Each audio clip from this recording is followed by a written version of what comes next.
जय श्री गणेश दोस्तों, कैसे हैं आप लोग। हमारी आज की कहानी है तलाक।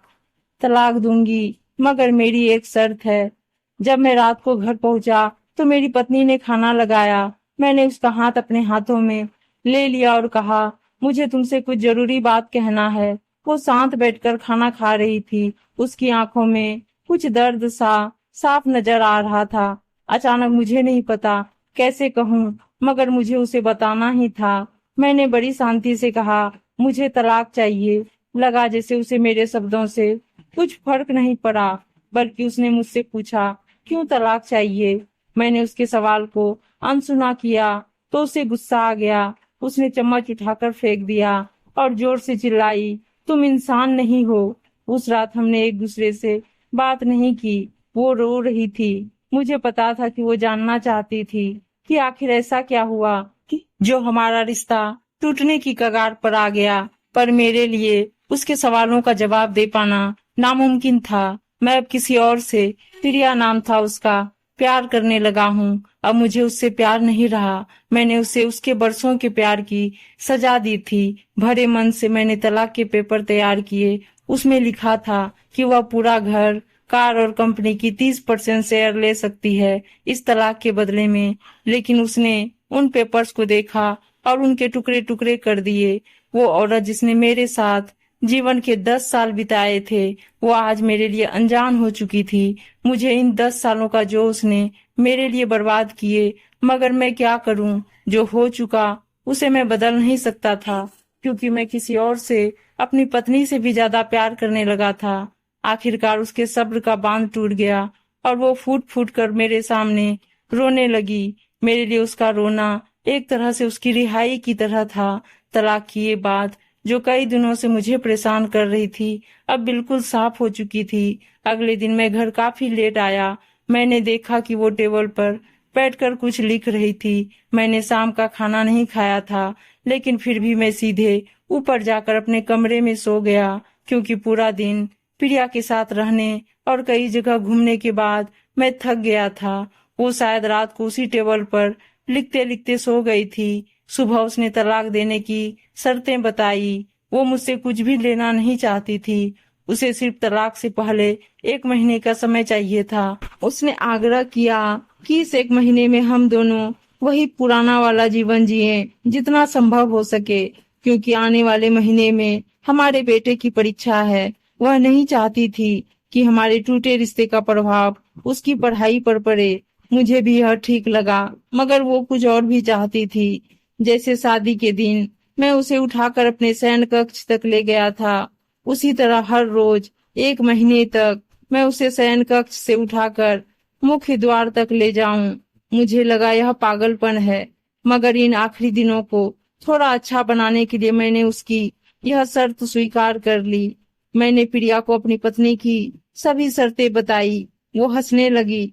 उसे लगा मेरी पत्नी कितने भी तरीके अपना ले, तलाक होना तो तय है। मेरी पत्नी और मैं किसी से भी इस दौरान नहीं मिले थे, लेकिन उस दिन जब मैं उसे पहली बार उठाकर गेट तक लेकर गया तो हम दोनों काफी अजीब महसूस कर रहे थे। पीछे से हमारा बेटा भी खिलखिलाकर खुश हो रहा था। अगले दिन यह काम थोड़ा सामान्य और आसान हो गया। वह मेरे सीने से लगी थी और मैं उसकी खुशबू महसूस कर रहा था। ऐसा लगा जैसे कई दिनों बाद मुझे ये खुशबू मिल रही थी, या फिर कई दिनों से मैंने उसके होने का महसूस नहीं किया था।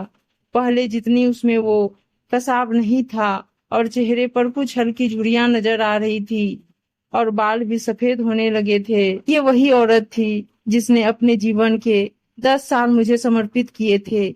चौथे दिन जब मैंने उसे उठाया तो वो पुरानी रोमांच लौटने लगी थी। 5वें और छठे दिन वो पुराना प्यार फिर जागने लगा। मैंने प्रिया को इस बारे में कुछ नहीं बताया था। अब उसे उठाना और आसान हो गया था। शायद हर रोज यह सब करने का मैं आदी हो गया था। एक दिन वह अपनी पसंद की साड़ी निकाल रही थी, लेकिन कुछ खास नहीं ढूंढ पाई। उसने सांस भरते हुए कहा कि उसके सारे कपड़े बड़े पड़ने लगे हैं। तब मुझे पता चला कि वह काफी दुबली हो गई है और इसीलिए मैं उसे आसानी से उठा पा रहा था। मेरे दिल को एक झटका सा लगा। उसने अपने दिल में काफी सारा दर्द छुपा रखा था। पता नहीं कैसे मैं आगे बढ़ा और उसके सिर को छूकर देखा। अचानक हमारा बेटा आया और बोला कि पापा, ये तो मम्मा को उठाकर बाहर ले जाने का समय हो गया है।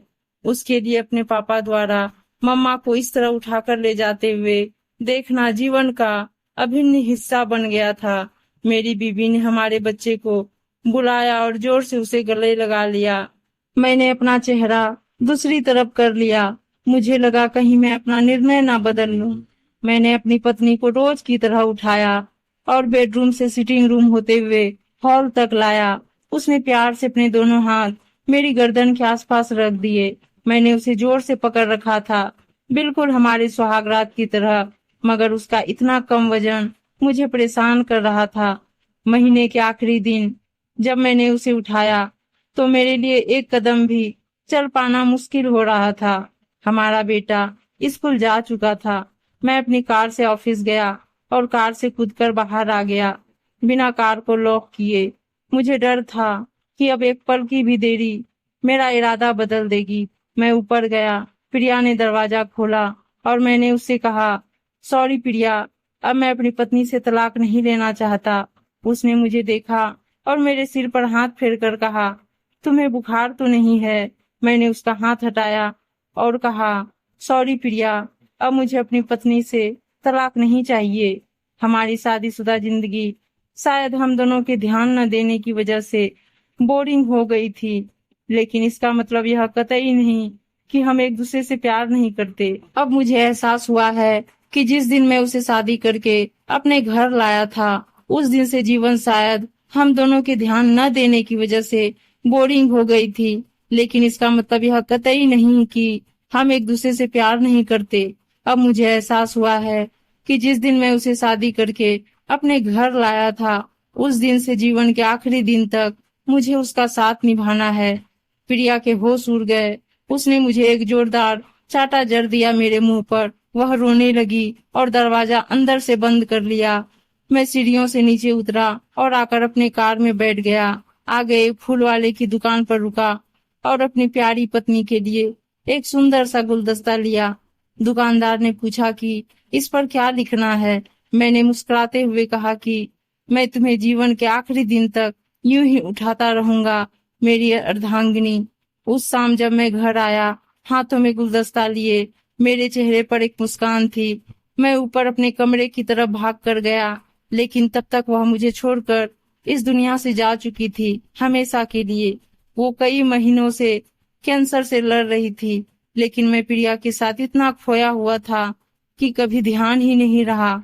उसे पता था वह जल्दी ही मुझे छोड़कर जाने वाली है, इसलिए वह मुझे और मेरे बेटे के रिश्ते को टूटने से बचाना चाहती थी। मैं नीच उसे तलाक लेना चाहता था, लेकिन फिर भी उसने मुझे अपने बच्चे की नजरों में एक प्यारा पति और पिता बना दिया था। जीवन की छोटी छोटी बातें रिश्तों में बहुत महत्व रखती है।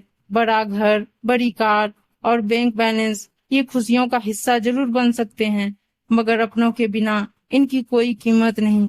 उम्मीद है दोस्तों कहानी अच्छी लगी होगी, और अच्छी अच्छी कहानियां सुनने के लिए चैनल को सब्सक्राइब जरूर कर लीजिएगा और इस वीडियो को लाइक शेयर जरूर कर दीजिएगा। धन्यवाद दोस्तों।